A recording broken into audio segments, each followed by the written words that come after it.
flow and the mo. One of the main narratives the Canadian government is pushing is climate change.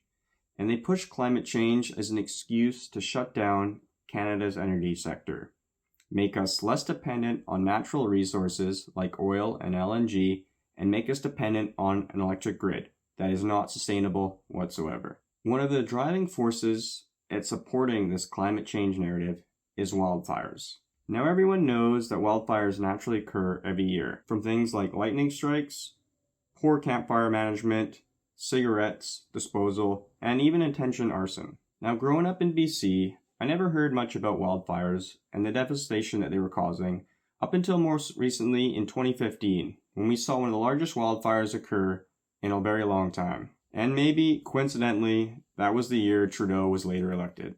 And for the past 8 years, every single summer, we've almost been dealing with record-breaking wildfires, without any questioning into how they started, except simply for it was because of climate change.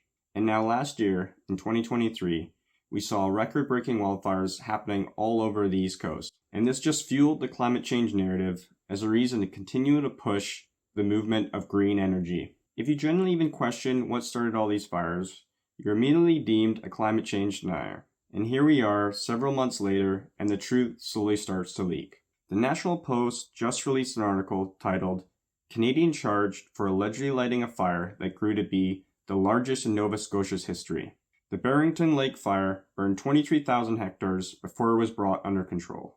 The fire forced the evacuation of more than 6,000 people, destroyed more than 60 homes and cottages, as well as 150 structures.